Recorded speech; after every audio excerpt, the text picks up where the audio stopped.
Radian का जो हमारा टॉपिक है, इससे रिलेटेड एमसीक्यू को हम अब शुरू करेंगे, जो कि ईटा में, एनटीएस में या आर्मी मेडिकल कॉलेजेस में आ जाती हैं। सही है। इंटरनेशनल सिस्टम ऑफ यूनिट्स में लास्ट जो यूनिट्स हैं वो है सप्लीमेंट्री यूनिट्स। और सप्लीमेंट्री यूनिट्स हमारे पास कितने हैं? वो दो है।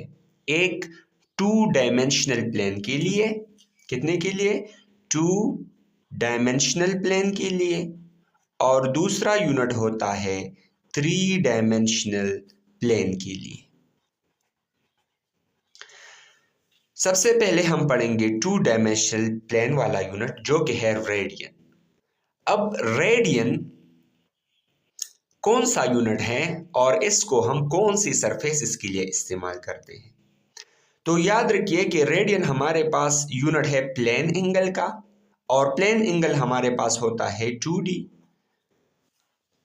और ये पॉसिबल है ओनली इन 2D सरफेसेस। इसका क्या मतलब है? इसका मतलब ये है कि अगर हमारे पास एक सरफेस है, एक प्लेन है जो कि 2 डायमेंशन में है, लेट्स से एक डायमेंशन इसका हमारे पास y वाला हो गया और एक डायमेंशन x वाला हो गया, तो ये ऐसे सरफेसेस में पॉसिबल है। और अगर हम देख लें तो इस तरह सरफेस जो बनती है वो एक सर्कल का बनता है।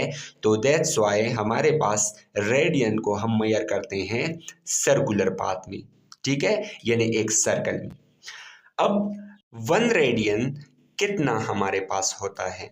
तो याद रखिए कि 1 रेडियन हमारे पास, लेट्स से ये एक सेंटर ऑफ सर्कल है, और सेंटर ऑफ सर्कल से तक डिस्टेंस ये r कहलाता है, यानी ये हमारे पास रेडियस होता है, ठीक है।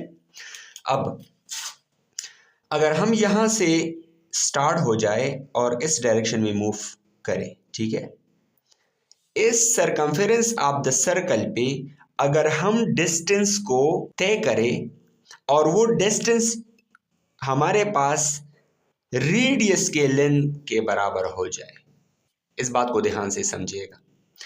अगर हम इस वाले पॉइंट से, लेट्स से ये है पॉइंट ए, अगर यहाँ से हम स्टार्ट हो गए और हम इतना आगे चले गए कि ये जो डिस्टेंस पीछे रह गया ये हमारे पास इस r की इक्वल हो गया, तो यहाँ तक जितना हमारे पास रेडियन बनेगा वो बनेगा 1 रेडियन का। वो कितना बनेगा? वो 1 रेडियन का, ठीक है। इस 1 रेडियन को हम डिफाइन कैसे करेंगे? याद रखिए कि ये है सेंटर ऑफ द सर्कल, और यहाँ तक ये जो डिस्टेंस है ये है हमारे पास रेडियस। अब अगर हम इस पॉइंट ए से यहाँ से स्टार्ट हो गए, हमने मूव करना शुरू कर दिया और पॉइंट बी तक आ गए, ये जो ए बी हमारे पास ये कर्व पाथ का जो लेंथ है, ये हमारे पास इस ओ ए का या ओ बी का, ये दोनों रेडियस है ना, ठीक है, और रेडियस का डिफिनीशन भी यही है। अगर ओ ए बी और बी ओ ये आपस में बराबर हो गए, लेट्स से मैं कहता हूं कि ओ ए का जो लेंथ है वो बराबर हो गया ए बी का, और वो बराबर है ओ बी का या बी ओ का, तो इस केस में जो अंदर रेडियन बनेगा वो हमारे पास होगा 1 रेडियन। कितना होगा? वो 1 रेडियन होगा। तो इसलिए 1 रेडियन की डिफिनीशन में हम लिखते हैं कि this is the plane angle subtended at the centre of a circle. ये कहाँ पे बना है? ये सेंटर के साथ बना है बाई एन आर्क, एक आर्क की वजह से। यहां से जो हम स्टार्ट हो गए तो ये आर्क बन गया ना। आर्क क्या होता है? जिस पर at each and every point हमारे पास कर्वनेस आ जाती है, और इस आर्क का जो लेंथ है हमारे पास वो इक्वल है इस रेडियस का, जिस तरह यहाँ पे मैंने आप लोगों को बता दिया। सो इस रेडियन को हम कहेंगे कि ये हमारे पास 1 रेडियन है।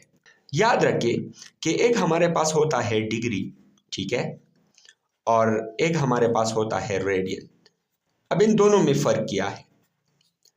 एक क्वेश्चन पूछा जाता है कि हमारे पास अगर हम एक पूरे सर्कल को, सरकमफेरेंस को कवर कर ले तो ये 360 डिग्री की इक्वल है, ठीक है, या 360 डिग्री या ये इक्वल होता है 2 पाई का, ठीक है, क्योंकि पाई में कितने एंगल्स हैं? वो है 180।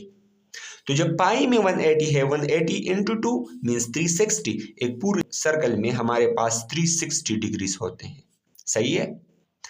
अब रेडियन कितने होंगे? अगर आप इस पॉइंट ए से चालू हो गए और वापस इस पॉइंट ए पर आ गए तो इसमें अब रेडियन कितने होंगे? यही तो क्वेश्चन है ना। तो याद रखिए कि हमारे पास जो सरकमफेरेंस होता है वो सरकमफेरेंस वो इक्वल होता है 2 पाई आर की। ठीक है, 2 पाई आर की। अब ये आर क्या है? ये हमारे पास लेंथ है। ये क्या है? ये लेंथ है।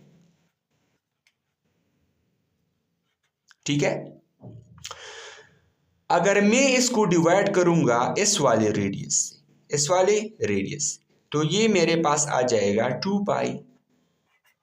किस चीज के? 2 पाई। जब मैंने यहाँ पे आर डिवाइड किया तो यहाँ से आया 2 पाई। अब अगर पाई की जगह मैं यहाँ पे पूरे सरकमफेरेंस में डिग्रीज को काउंट करना चाहूँ, किस चीज को? डिग्रीज को, तो याद रखिए कि इस पाई की जगह मैं 180 लगाऊंगा तो डिग्रीज में ये होगा कितना? वो होगा हमारे पास 360 डिग्रीज, क्योंकि पाई की जगह मैं 180 लगाऊंगा। अब अगर मैं इस सरकमफेरेंस में मालूम करना चाहता हूं किस चीज को? वो मैं रेडियंस को, तो ये होगा 2 पाई आर, और यहाँ पर आर का मतलब है 2 पाई रेडियन। तो इस पाई की वैल्यू हमारे पास है 22/7 या 3.14, ये आप लोगों को पता है। तो यहाँ 3.14 में मल्टीप्लाई करूंगा, ये इक्वल हो जाएगा 6.28 रेडियंस। ठीक है, तो एक पूरी सरकमफेरेंस में हमारे पास जो डिग्रीज है वो है 360 और हमारे पास जो रेडियन है वो है 6.28। अगर आपको कोई कहे कि एक डिग्री में हमारे पास कितने रेडियंस होते हैं या एक रेडियन में हमारे पास कितने डिग्रीज होते हैं, तो याद रखिए यहाँ से कि 360 में हमारे पास 360 डिग्रीज में हमारे पास होता है 6.28 रेडियंस। ठीक है, अब अगर 1 डिग्री हो गया तो इसमें कितनी रेडियंस होंगी? तो ये x हो गया, तो क्रॉस मल्टीप्लाई कर ले, ये होगा 6.28 मल्टीप्लाई बाय 1 डिग्री। ठीक है, और ये इक्वल होगा 360 डिग्रीज। सही है, इनटू x को मैं सेपरेट करूंगा डिवाइडेड बाय 360 डिग्रीज, और यहां पर भी मैं डिवाइड करूंगा किस चीज को? 360 डिग्रीज को। अब डिग्री डिग्री के साथ चला गया। अब 6.28 डिवाइडेड बाई 360, तो यहाँ क्या आएगा? यहाँ पे आएगा 57.3। ठीक है, तो हमारे पास 1 डिग्री में जो रेडियंस है वो है हमारे पास 1 डिवाइडेड बाई 57.3।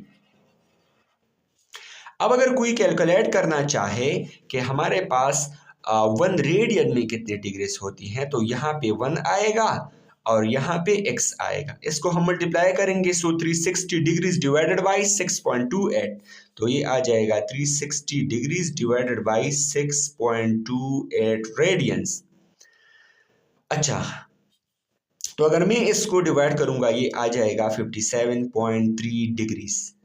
ठीक है, तो इसका मतलब ये है कि 1 रेडियन में है 57.3 डिग्रीज। 1 रेडियन में कितने डिग्रीज हैं? वो है 57.3 डिग्रीज, और ये बहुत इंपॉर्टेंट एमसीक्यू है। ठीक है, ईटा के हवाले से और एनटीएस के हवाले से। तो याद रखिए कि ये हमारे पास रेडियन वाला टॉपिक था। रेडियन का जो हमारा टॉपिक है इससे रिलेटेड एमसीक्यू को हम अब शुरू करेंगे, जो कि ईटा में, एनटीएस में या आर्मी मेडिकल कॉलेजेस में आ जाती हैं। सही है, तो इस तरह क्वेश्चन दिया होता है कि how many radians are there in 15 degrees या 30 डिग्रीज या 60 डिग्रीज, या दिया जाता है कि how many degrees are there in 2 pi by 3 radians. तो ये इंटर कन्वर्टेबल है इसलिए ये दिए जाते हैं। ठीक है, सबसे पहले तो आप को अगर कुछ न आता हो तो आपने ये याद रखना है कि 1 रेडियन हमारे पास इक्वल होता है 57.3 डिग्रीज का। बस अगर ये आप लोगों को याद है तो इस तरह क्वेश्चन आप इससे सॉल्व कर सकते हैं। अच्छा, तो अब क्वेश्चन दिया हुआ है कि how many radians are there in 15 degrees, के 15 डिग्रीज में हमारे पास कितने रेडियंस हैं। तो इसके लिए फॉर्मूला है कि आपको जो गिवन होता है वो आप लिखेंगे और इसके साथ मल्टीप्लाई करेंगे पाई बाई 180, और ये किस में मांगा है? रेडियंस में ना, तो यहाँ पर आप RAD लिखेंगे।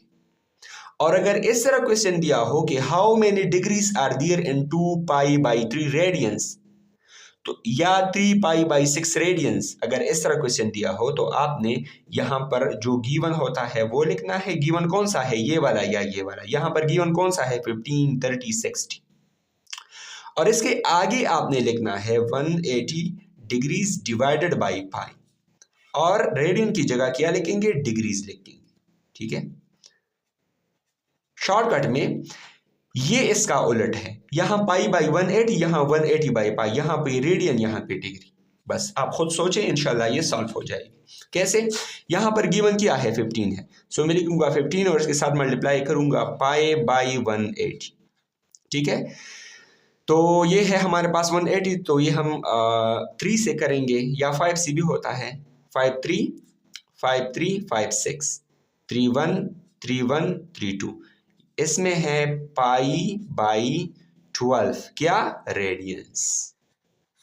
ठीक है, अगर आपने 30 के लिए कैलकुलेट करना है, सो 30 मल्टीप्लाई बाई π/180। ठीक है, ये 0 इस 0 के साथ 3 1 3 6, इसमें होंगे π/6 रेडियंस। ठीक है, अच्छा, अब ये 60 वाला आप खुद प्रैक्टिस कर लें और आप मुझे कमेंट बॉक्स में बताएं कि इसका आंसर क्या आ जाएगा।